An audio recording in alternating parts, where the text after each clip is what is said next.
오늘 말씀 제목은 출장 나온 인생입니다. 이스라엘 족속이 애굽 고센 땅에 거주하며 거기서 생업을 얻어 생육하고 번성하였더라. 야곱이 애굽 땅에 17년을 거주하였으니 그의 나이가 147세라. 이스라엘이 죽을 날이 가까우매 그의 아들 요셉을 불러 그에게 이르되 이제 내가 내게 은혜를 입었거든 청하노니 내 손을 내 허벅지 아래에 넣고 인애와 성실함으로 내게 행하여 애굽의 나를 장사하지 아니하도록 하라. 내가 조상들과 함께 눕거든 너는 나를 애굽에서 메어다가 조상의 묘지에 장사하라. 요셉이 이르되 내가 아버지의 말씀대로 행하리이다. 야곱이 또 이르되 내게 맹세하라 하매 그가 맹세하니 이스라엘이 침상머리에서 하나님께 경배하니라. 일본 아사히 신문에서요, 얼마 전에 오늘의 세계 선진 일본을 만드는 데 있어서 가장 위대한 공로를 끼친 20명을 선정해서 발표했습니다. 그런데 그 20인 중에는 일본이 여러분 아시죠? 복음화율이 1%도 채 안 됩니다. 그런데 놀랍게도 크리스천 한 분이 선정이 되었습니다. 그분이 바로 우찌무라 간조입니다. 그는 성직자도 목회자도 아니고 신학자도 아니고 평범한 평신도입니다. 그런데 일본을 대표하는 성각자요, 주님을 너무나 사랑하는 신실한 크리스천이었습니다. 그가 6평짜리 이 다다미 방에서 성경 공부를 하면서 제자들을 훈련을 시켰는데 그 제자들 중에서 동경대 총장이 3명이나 나오고 그리고 오호이라 수상 같은 이 일본 지도자급 인사들을 무수히 배출되어서 오늘날 일본이 선진화시키는데 소속이 되었다고 발표했습니다. 하루는 그에게 한 대학생이 찾아와서 질문을 던졌습니다. 우찌무라 선생님, 저는 성경에 나오는 기적들을 저는 다 믿을 수 없습니다. 예수님께서 무리를 걸으셨다는 이야기, 안진병이 일으켰다는 이야기, 물로 포도주를 만들었다는 이야기, 죽은 자를 살렸다는 이야기, 오병이어의 기적들, 부활하셨다는 이야기, 이건 정말로 제2성적으로 도무지 이해할 수 없습니다. 그런 황당한 이야기, 이해할 수 없는 기적들은 빼놓고 성경 공부를 하면 어떻겠습니까? 그러자 우찌무라 간조가 이렇게 대답했다고 합니다. 학생, 성경에서 사람의 이성으로 받아들이기 어려운 기적들을 다 제하고 성경 공부를 한다면 성경에는 꼭 2가지가 남네. 그것은 성경의 앞과 뒤 표지뿐이라네. 할렐루야. 이처럼 주님을 사랑하고 성경을 사랑했던 우찌무라 간조는 우리 인생에 대해서 이렇게 말했습니다. 여러분 가슴에 꼭 새기십시오. 인생에서 돌이킬 수 없는 최대의 실수, 인간의 돌이킬 수 없는 최대의 실수는 바로 내가 인생의 존재, 목적을 모른 채 살아가는.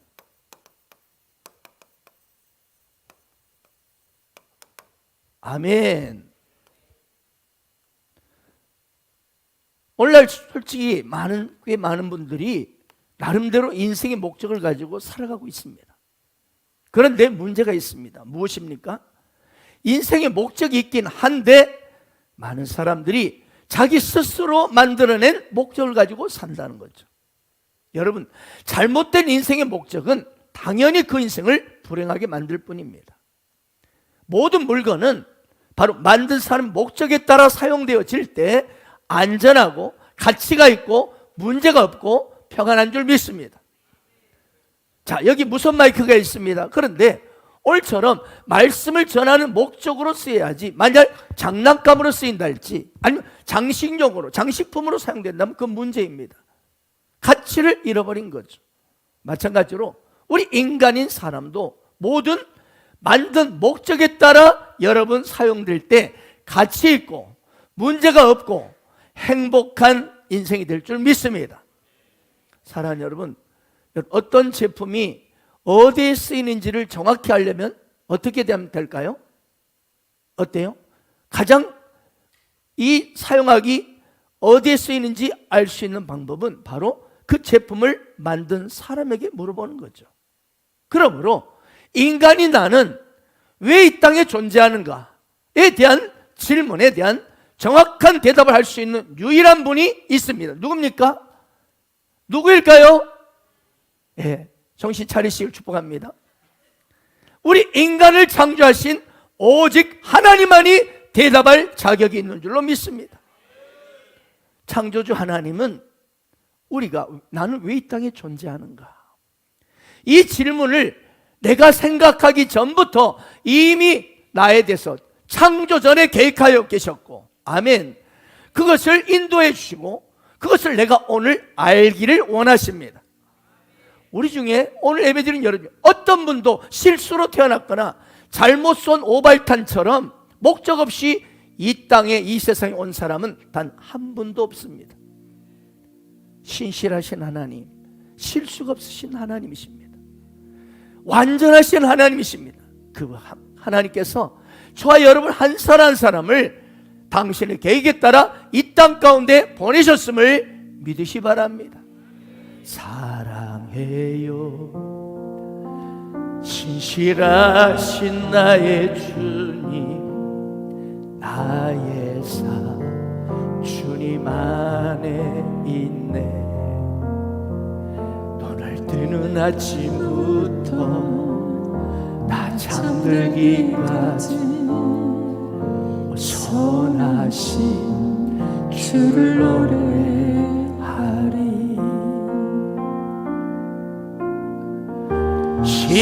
신실하신 나의 주님, 나의 삶을 인도하셨네. 나의 모든 호흡 다해 선하신 주를 노래.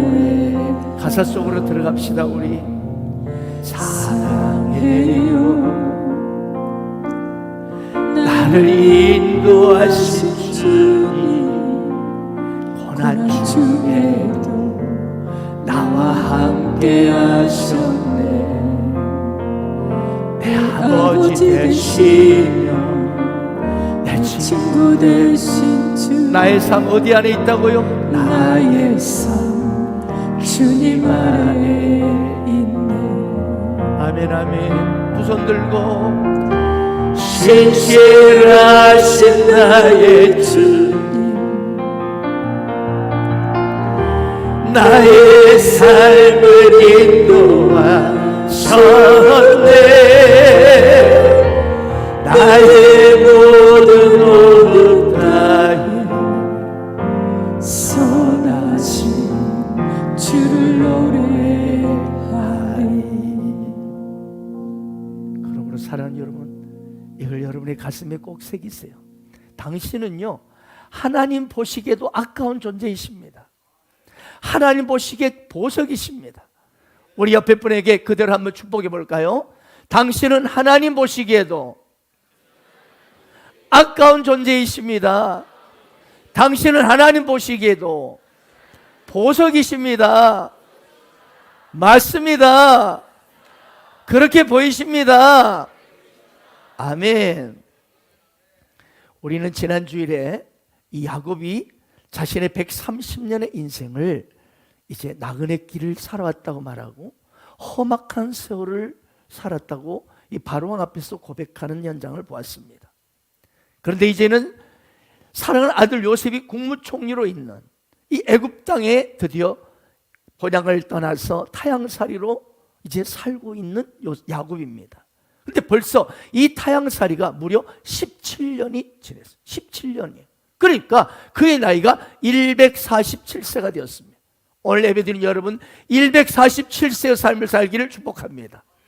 이때는 아멘 크게 하세요. 네, 그럼 빨리 돌아가시려고요? 많이 더 살았어요. 장수의 축복, 이것이 바로 하나님의 축복인 줄 믿습니다. 비록 그가 험한 인생, 굴곡이 엄청난 그런 심한 험악한 인생을 살았지만 그러나 하나님은 노년의 야곱을 축복하셨다는 것이죠. 못됐고 엉터리요 사기꾼인 이런 야곱도 하나님은 결국 축복하셨다는 것에 주목하십시오. 마찬가지로 하나님은 못됐고 엉터리고 이중적이고 허물 많은 우리지만 하나님은 반드시 저와 여러분을 축복하신다는 걸 기억하시기 바랍니다. 왜 그럴까요? 우리는 예수를 믿어서 그리스도 예수 안에 있기 때문입니다. 주님 안에 있기 때문입니다. 죄로 말미암아 모든 저주와 형벌을 받을 수밖에 없는 내 인생인데, 우리 주 예수 그리스도를 믿음으로 말미암아 죄 용서함을 영원히 받고, 용서받을 뿐만 아니라 예수 그리스도가 가지고 계시는 하늘의 모든 신령한 복, 아멘, 그분의 부여와 영광과 권세와 능력이 다 내 것이 되었기 때문입니다. 할렐루야. 믿습니까? 믿는 자에게 그대로 될지어다. 이것이 그리스도 예수 안에 있는 자 인 크라이스트의 축복입니다.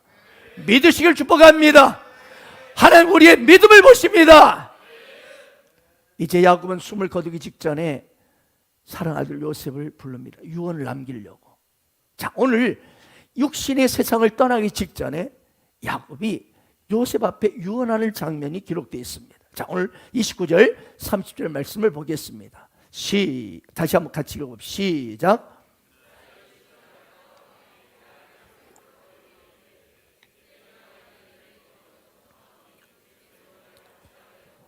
이내와 성실함 내게 행하여 애굽에 나를 장사하지 않도록 하라. 내가 저와 함께 눕거든 너는 나를 애굽에 메어다가 조상의 묘지에 장사하라. 요셉이 이르되 내가 아버지의 말씀대로 행하리이다. 자, 야곱은 고향 가나안 땅을 떠나서 애굽에 잠시 지금 떠나온 인생이죠. 나그네 인생을 와 있어요. 그런데 육신이 다하는 날 이제 내가 죽거든 내 몸뚱이를 내 고향 땅에 묻어달라. 이걸 지금 유언을 남기는 거예요. 자, 조상들과 함께 있는 그 자기의 본향, 거기에 자신이 묻히기를 소원했던 겁니다. 자, 여기서 우리는 무엇을 알 수 있습니까? 지난주에 제가 말씀드렸죠. 야곱은요, 인생이란 나그네구나. 아멘. 기억나십니까? 인생은 나그네구나. 그래서 진정한 본향, 정말 본인의 영혼의 본향을 찾아가고 싶은 그 간절한 마음을 지금 드러낸 겁니다. 히브리서 21장에 보면 이 사람들은 다 믿음을 따라 죽었으며 약속을 받지 못하였으되 그것들을 멀리서 보고 환영하며 또 땅에서는 외국인과 나그네임을 본인들이 증언했다. 그렇습니다. 믿음의 조상 아브라함과 이삭과 야곱을 비롯한 모든 성경에 나오는 믿음의 조상들은 이 땅의 삶을 어떻게 증언했다고요? 나는 외국인이다. 나는 나그네다. 이렇게 그들은 고백하고 그렇게 살았다는 거예요. 무슨 말입니까? 그들은 늘 장차 돌아갈 본향, 돌아갈 진정한 본향을 그리워하며 이 땅은 잠시 머물러 있다가 떠나는 그곳, 이 땅이라는 것을 잊지 않았던 것입니다. 전에 이 나그네 삶을 살았던 야곱, 본향을 그처럼 사모하는 이 야곱을 보면서 이런 생각이 들었습니다. 그렇구나. 우리 인생은 마치 회사에서 출장 나온 사람의 모습과 비슷하구나. 네, 여러분 회사 다니신 분들은 한두 번은 출장해 보셨을 거예요. 출장 경험. 네, 출장 다니는 사람은 결코 자기 개인 일로 여러분 다니는 사람들이 아닙니다. 회사 사장으로부터 해야 할 일을 받고 사명을 받고 임무를 받고 나온 사람들이죠. 그래서 우왕좌왕하거나 자기가 무엇을 해야 될지 불분명하지 않습니다. 분명히 알고 있습니다. 아멘입니까? 목적과 행동이 분명하다는 거죠. 밥을 먹든 차를 타든지 간에 누군가 사람과 만나든지 간에 자기 할 일을, 회사로부터 그 임무받은 할 일을 잠시도 잊지 않습니다. 또한 출장 다니는 사람은 짐이 가볍습니다. 살림살이를 챙겨서 트럭에 싣고 출장 가는 사람이 있습니까? 아니에요. 어떤 회사원이 며칠만 있으면 또 하나 호텔을 리모델링하고 가재도구를 막 호텔에다 쟁이고 사들이고 거기에 돈을 쓴다면 그 정신 나간 사람 아니겠어요? 그렇다면 사랑하는 여러분, 오늘 우리는 출장 나온 인생, 본향을 그리워하는 인생을 생각해 보며, 그러면 우리는 과연 출장 나온 인생으로 오늘 야곱처럼 참된 본향을 그리워하는 이 인생으로 산다면 구체로 어떻게 살아야 할까? 어떻게 사는 것이 답일까 하는 걸 우리가 보기를 원합니다. 첫째는요, 출장 인생은, 자, 오늘 제목은 출장 나온 인생이에요. 인생. 네. 자, 첫 번째, 출장 인생은요, 하나님께서 아멘. 하나님께서부터 보내심을 받았다. 아멘. 보냄을 받았다는 것을 의식하며 살라는 것입니다. 보냄 받았다는 의식. 출장 가는 사람이요, 내가 가고 싶어서 내가 가고 싶다고 가면 되는 거 아니에요. CEO가, 사장이 사인해줘야 갑니다. 회사에서 필요가 있어야, 목적이 분명해야 보내줍니다. 그렇습니다. 인생을 출장 나온 사람은 우리 인생 오너이신 하나님께서 나를 이 땅에 보내셨다는 사실을 의식하며 살아야 하는 것입니다. 어떤 사람은 내가 너무나 불우한 가정에서 태어났다, 나는 신체적 장애를 가졌다, 이걸 비관하면서 자신의 출생은 정말 신이 저지른 최대의 실수라고 그렇게 불평하며 낙심하며 탄식하는 그런 분이 있습니다. 그러나 여러분, 그렇지 않습니다. 하나님 말씀하셨습니다. 참새 2마리가 한 아스원에 팔리지 않느냐. 그러나 너희 아버지께서 허락하지 않으면 그 하나도 땅에 떨어지지 아니한다. 할렐루야. 그렇습니다. 참새 한 마리도, 허차는 그 공중에 돌아다니는 저 하찮은 참새 한 마리도 하나님이 허락하지 않으면 떠나지 않는다는 거예요. 아멘. 하물며 참새하고 비교할 수 없이 존귀한 저와 여러분인데, 하나님의 형상으로 지음받은 저와 여러분인데, 어찌 하나님 모르는 가운데 태어나고 그렇게 살다가 그렇게 죽게 하겠냐는 겁니다. 아멘입니까? 그래서 하나님은 우리의 머리털까지 다 세신다고 말해요. 여러분 머리털은 여러분 몇 개인지 셀 수 있어요? 몰라요? 모르죠. 그러나 우리 하나님은 다 알고 계시는 거예요. 아멘. 그러니 우리가 어찌 우연히 태어났겠어요?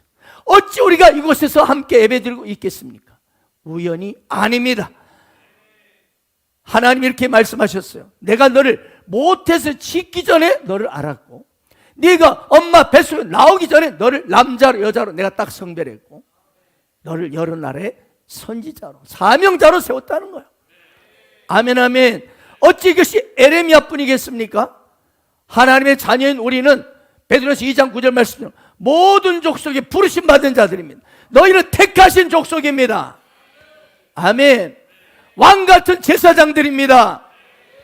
그러므로 우리가 이 땅 가운데 하나님부터 보냄을 받았다는 이 의식, 이 보냄받은 존재로 이 땅에 존재하고 있다는 의식이 여러분의 가슴에 넘치기를 축복합니다. 그럴 때 여러분, 우리가 가치 있게 살고요, 목적과 방향이 분명하게 살게 됩니다. 휘둘리지 않는 것입니다. 그렇습니다. 혹시 여러분 중에 우리 모두는 우연히 이곳에 태어난 사람 없습니다. 이 땅에 하나님의 절대적인 섭리와 계획 속에 이 세상에 보내졌음을 믿으시 바랍니다. 그렇기 때문에 어느 시대, 어느 가정에서, 어느 부모 밑에 태어났든지 간에 하나님의 섭리와 선택임을 믿으시 바랍니다. 저는 한때요, 부모님이 일찍 돌아가셔서 참 그것에 대해서 아쉬워한 적이 있었습니다. 많았어요. 제가 초등학교 4학년 때 어머니께서 밭에서 일하시다가 쓰러지셔서 돌아가셨어요.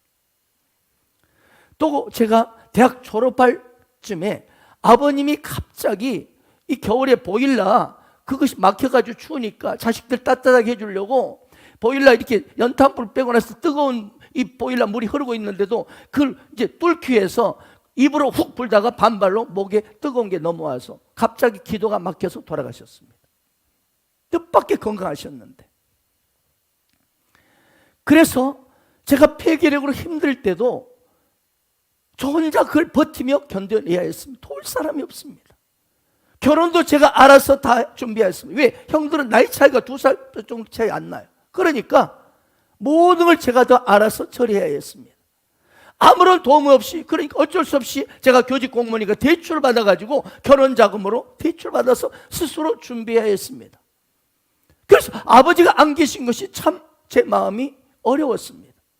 아버지가 살아계셨다면 나를 조금만 밀어줬으면 결혼 생활이 첫 출발이 이러지 않았을 텐데, 대출로 시작하지 않을 텐데, 우리 아내, 우리 김영수 목사님도 미안하고 자녀들에게도 미안했어. 또한 아버지가 살아계셨다면 좀 더 여유 있게 방 한 칸짜리가 아니라 그래도 나름대로 괜찮은 크고 넓은 집에서 좀 살았을 텐데. 그리고 저희 아버님이 참 인자하셨습니다. 인자하셨던 아버지가, 우리 유성걸 우리 집사님도 잘 압니다. 바로 친구이기 때문에. 인자스 아버지께서 포기도 이 손자들 아껴주시고, 우리 유성을 집사가 저희 큰형님하고 친구입니다. 참 우리 에스더 전도사나 박세미 간사를 이렇게 아껴주고 사랑해 줬을 텐데 그런 아쉬움이 늘 있었어요. 그렇지만 돌아보니요, 지금 만약 제가 그 당시 아버지가 살아계셨다면 내가 이렇게 스스로 교회를 개척하는 개척 정신과 도전 정신이 생겼을까? 남의 아픔을 이해하고 그 가정의 어려움과 상한 이런 편모와 이혼과 수많은 것들을 이해하고 용납하는 마음이 있었을까? 부모 없이 혼자 살아가는 고아의 마음을 내가 과연 어느 정도 이해할 수 있었을까? 생각해 봅니다. 또한 이렇게 사람이 아니라 오직 예수님만을 의지하는, 아멘, 오직 예수 그리스도만을 의지하는 내 인생이 되었을까를 생각해 보면서 오히려 감사하는 생각이 드는 겁니다. 여러분, 그러므로 지금 여러분의 가정, 내 형편, 내가 왜 이렇게 부모를 잘못 만나가지고 이러나? 나는 왜 우리 집안이 이러냐? 난 이 몸뚱이가 왜 이 부분이 약하냐? 원망하지 마세요. 불평하지 마세요.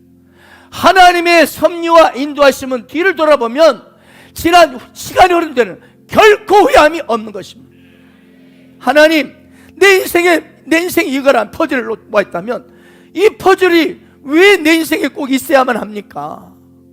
이게 왜 이것이 내 월이시야? 왜 이게 있어야? 그런데 하나님 내 인생 전체를 디자인하고 계셔요.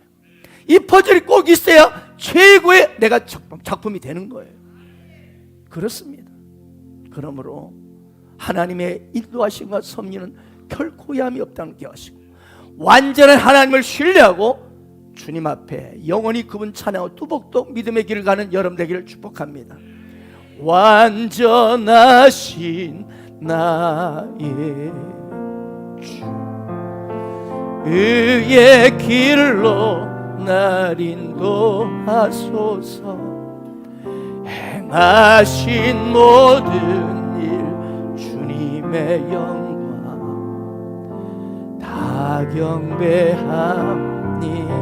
다시 한번 완전하신 나의 주,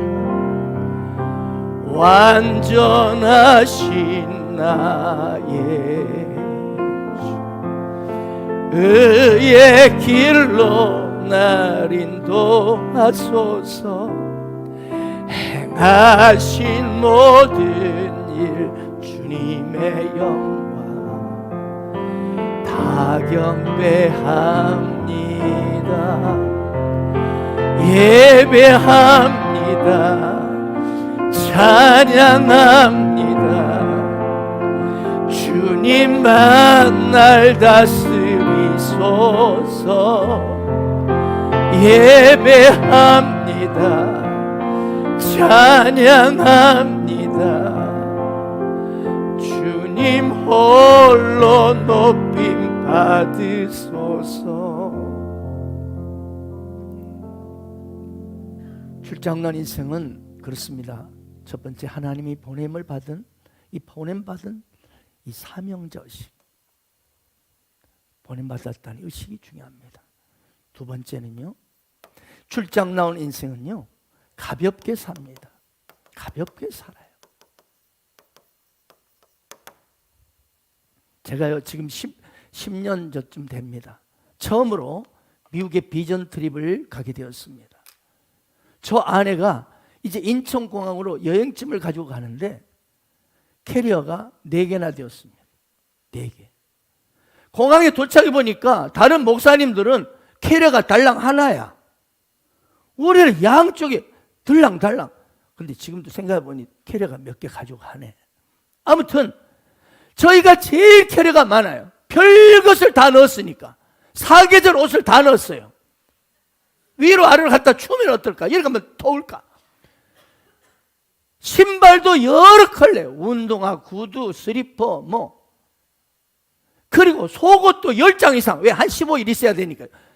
빨아서 이 세탁할 생각 안 하고 계속 갈아입자.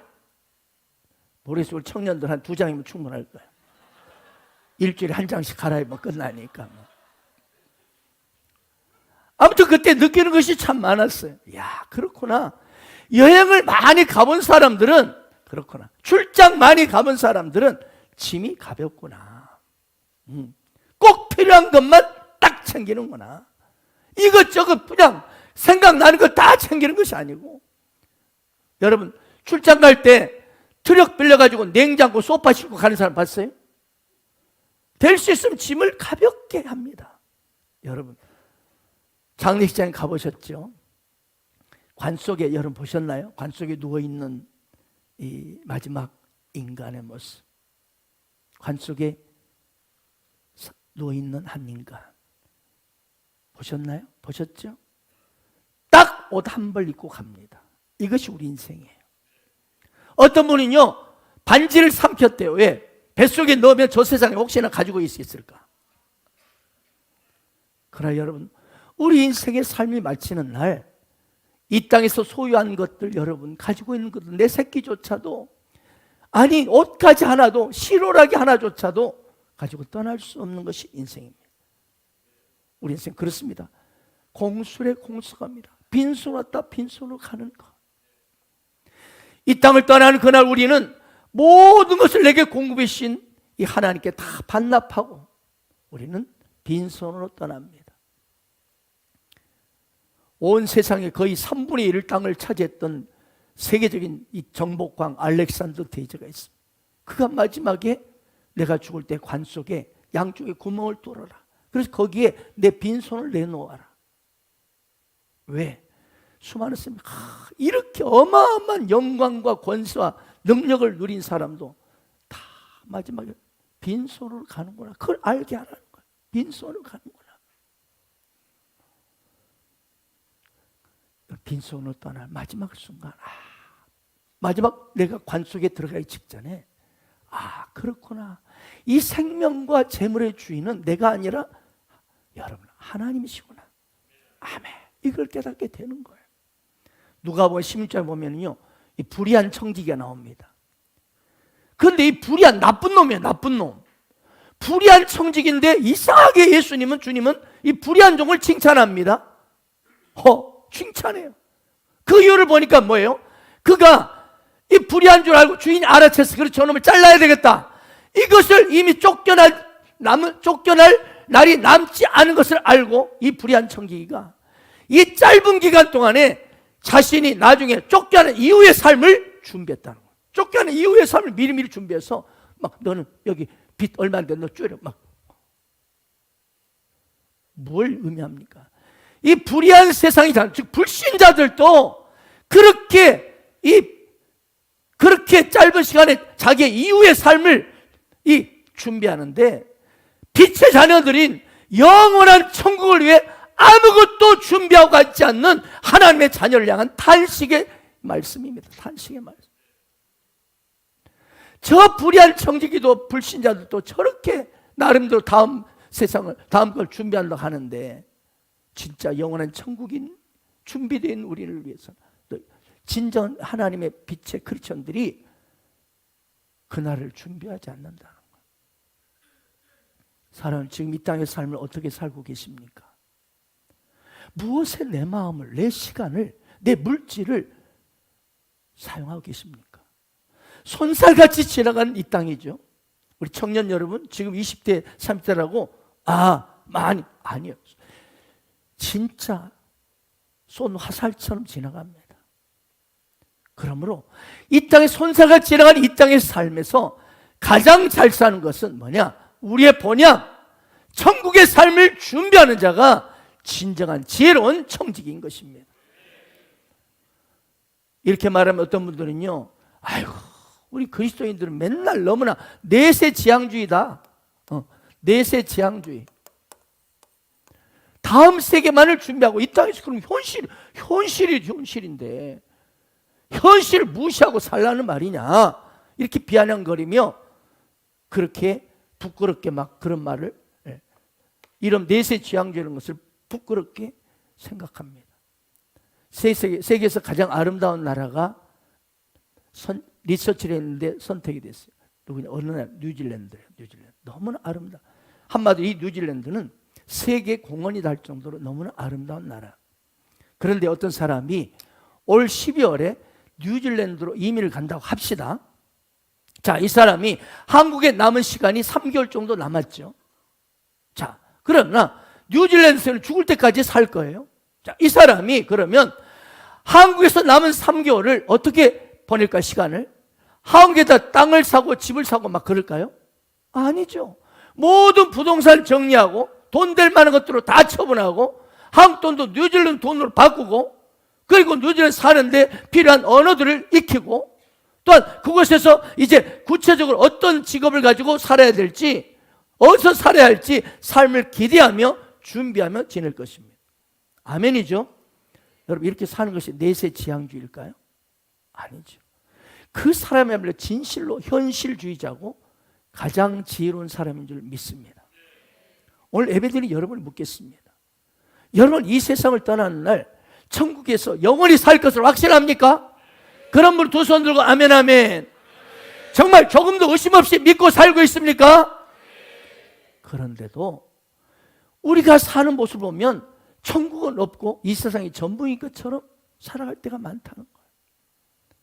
정말 천국이 있다고 확신하는 사람이라면 천국을 준비하는 사람입니다. 그러므로 출장 나온 사람은 언제라도 회사 사장이 부르면 다시 돌아가야 합니다. 이게 출장 나온 인생의 특징이고 한계입니다. 우리의 인생의 사장이신 우리 하나님께서 우리 청년 여러분, 나는 아직 내 인생 아주 많이 남았어. 그러나 내일 일을 알 수 있습니까? 내일 일을 알 수 있어요? 보니까 어떤 분은요, 어제 뉴스에 났는데 지나가다가 싱크탱크에서 푹 빠져 죽었어요. 그냥 해로 들고 가는데 갑자기 푹 땅이 꺼져가지고 실종됐대, 실종. 젊은 사람이에요. 오늘 또 차를 몰고 가는데 저쪽에서 그냥 갑자기 졸음운전으로 팍 들어오면 끝나는 거예요. 여러분에게 겁줄 나는 게 아니고요. 우리 인생의 사장이신 우리 오너이신 하나님이 부르시면 언제라도 그분 앞에 돌아갈 수 있도록 가볍게 사시길 축복합니다. 세 번째 출장 나온 인생은요, 보냄을 받았기 때문에 여러분 사명, 아멘, 사명을 위해서 삽니다. 오늘 본문 29절에 31절 한번 읽겠습니다. 자, 시작. 그에게 이르되 이제 내가 내게 은혜를 입었거든 청하노니 내 손을 내 허벅지아래에 넣고 내가 하여 애굽에 나를 장사하지 않으라 하라. 내가 저와 함께 눕거든 너는 나를 애굽에 여다가 조상의 묘지에 장사하라. 요셉이 이르되 내가 아버지의 말씀대로 행하리이다. 야곱이 또 이르되 내게 맹세하라며 그가 맹세하니 이스라엘 침상물에서 하나님께 경배하니라. 자, 오늘 마지막 유언, 이 마지막 야곱의 말, 이 땅을 떠나기 직전에 야곱의 말을 기울여 보세요. 자, 지금 그는 애굽에서 너무나 편하게 지내고 있죠. 그렇지만 결코 이 편안한 이 땅에서 나를 묻지 말라는 거예요. 이 애굽 땅에 묻지 말라. 자기가 죽으면 하나님이 약속하신 그 땅으로 그 땅에다 묻어달라고 자기 아들 요셉에게 맹세까지 시킵니다. 맹세, 너 맹세해라. 그렇습니다. 이 야곱의 마음속에는 뭐가 있어요? 하나님 나라. 아멘. 하나님 나라에 약속이 있었고 하나님의 여러분 땅이 있었습니다. 약속의 땅, 이것이 바로 사명이요 비전입니다. 여러분, 야곱은 나는 죽지만 계속적으로 하나님의 약속을 야곱은 떠올리고 있는 것입니다. 사명을 떠올리고 있는 거예요. 그렇습니다. 이 사명이, 야곱의 이 사명이, 하나님 나라에 대한 약속에 대한 사명이 예수 그리스도까지 이르렀고 오늘 우리에게까지도 계속되고 있습니다. 우리에게는 하나님 나라에 대한 사명이 있습니다. 여러분, 느끼든 못 느끼든 우리가 예수를 믿었다는 것은 베드로전서 2장 9절 말씀처럼 택함 받은, 부르심 받은 사명자들입니다. 우리 지저스 그리스도 빌리지 처치의 비전도 결국 하나님 나라입니다. 하나님 나라 비전입니다. 그리고 그 비전은 나에게서만 끝나는 것이 아니라 야곱처럼 우리 자녀들, 다음 세대에게도 지금 이어질 것입니다. 그리고 그 모든 목적과 결과는 하나님의 영광입니다. 그러므로 인생을 기억하십시오. 인생은 관광이 아니고요, 출장입니다. 출장은요, 분명한 사명이 있기 때문에 목적과 방향이 분명합니다. 문제는 근데 내가 지금 사명이 무엇인지를 확실히 모르고 있다는 거예요. 분명히 뭔가 보냄 받았다는 것은 이 땅 가운데 그분이 보냈다는 것은 분명히 사명이 있는데 내가 지금 무슨 사명을 가지고 이 땅에 태어났을까? 지금 당장 미리 알 수가 없어요. 이것이 사명의 특징입니다.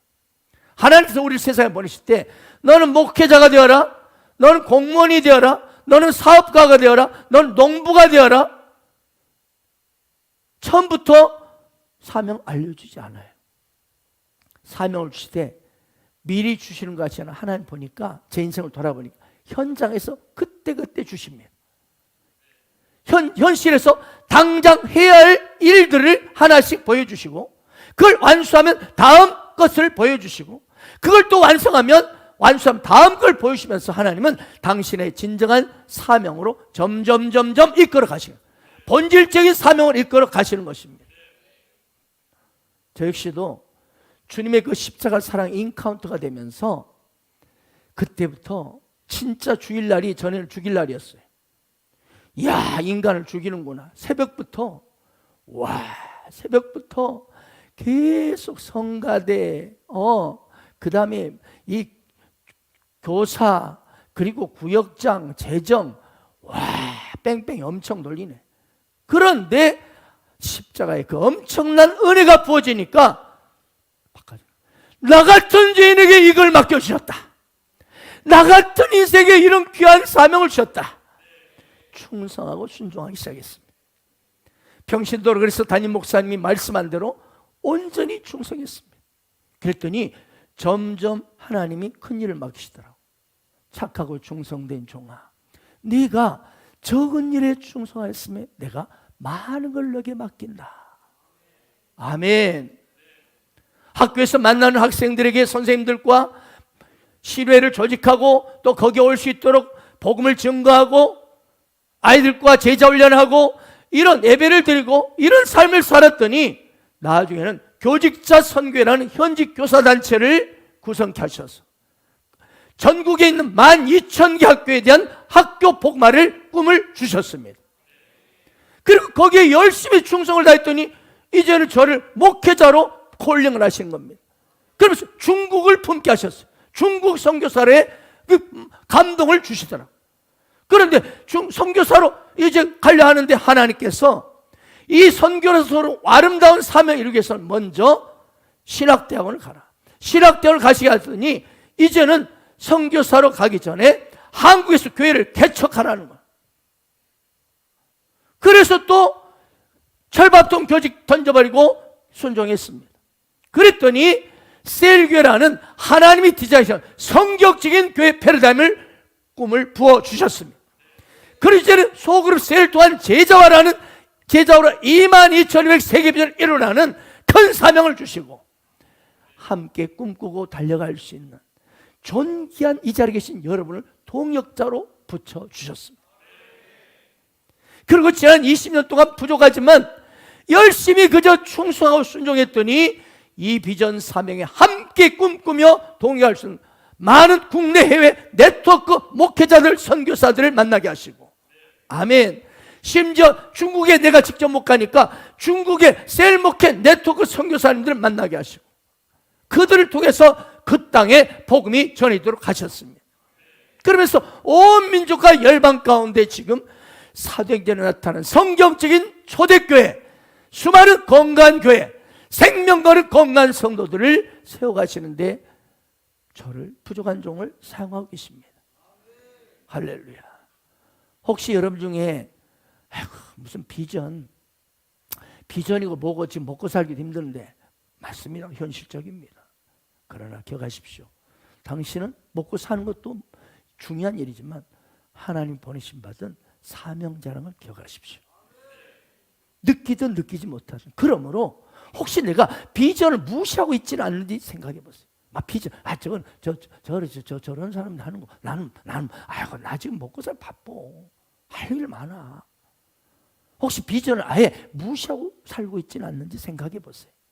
사랑하는 지저스 빌리지 가족 여러분, 한국에 6만 개 교회가 있습니다. 코로나 팬데믹으로 10,000개 좀 줄어들었어요. 그리고 6만 개 교회 중에 하나인 지금 지저스 빌리지 처치 여러분이 함께하고 계세요. 이건 무슨 말입니까? 이게 어찌 우연이겠습니까? 하나님의 절대적인 필요님을 믿으시 바랍니다. 그건 뭐예요? 우리 지저스 빌리지 처치를 만나게 하셔서 하나님의 이 아름다운 비전을 함께 이루라는 동역자로 아름답게 사명의 길을 가라고 하나님이 콜링하신 것을 믿으시 바랍니다. 그럴 때 여러분의 삶의 가치가 달라질 것입니다. 행복의 수준이 달라질 것입니다. 다윗은 그저 양치는 목동에 불과했어요. 예, 그러나 그는 양치기에 충성했습니다. 그래서 어때요? 그는 오직 이 양치는 데 있어서 그들 양들을 보호해야 되니까 물맷돌 연습을 엄청나게 한 거예요. 물맷돌 연습. 오직 그거 하나만은. 왜? 양들이 해치는 일이나 늑대나 나타나면 딱 던지는 거예요. 그렇습니다. 그건 평소에 자기가 이 작은 일, 양치기라는 작은 일에 충성하고 최선을 다했기 때문에 물맷돌 돌리는 실력은 최고였습니다. 그러한 작은 일에 충성한 그가 그런 골리앗이라는 대장군을 거의 그냥 물맷돌 한 방에 무너뜨릴 수 있었던 것은 그가 평소에 작은 일에 최선을 다해 충성했기 때문에 그런 위대한 기회가 주어졌고 위대한 승리가 되었고 그는 위대한 사명의 위치로 올라세우신 것입니다. 그러므로 여러분 현재 자신에게 주어진 일에 충성하세요. 직장일도 충성하세요. 여러분 직장일도 학생들은 공부도 하나님 앞에 워십입니다. 여러분 워크와 워십은 어원이 똑같습니다. 워크와 워십은 어원이 경배하는 거예요. 여러분이 직장에서 대충 일하지 마세요. 성실하게 충성스럽게 하십시오. 또한 교회에서 하나님 앞에 맡긴 작은 일도 충성하시기 바랍니다. 그럴 때 하나님은 여러분에게 큰 사명을 맡겨주시는 것입니다. 그렇습니다. 출장 나온 인생은 내 마음대로 즐기는 인생이 아니라 사명 따라 가는 인생이에요. 사명에 충성하다가 또 다른 사명 주시고 그러다가 주님 앞에 섰을 때 칭찬과 영광을 얻게 되는 것입니다. 마지막 네 번째입니다. 인생의 인생을 사는 사람은 뭘 바라고 사냐면요, 상. 그렇습니다. 상을 받는, 상을 위해서 사는 것입니다. 상 받기 위해서 살라. 할렐루야. 상 받기 위해서 살라.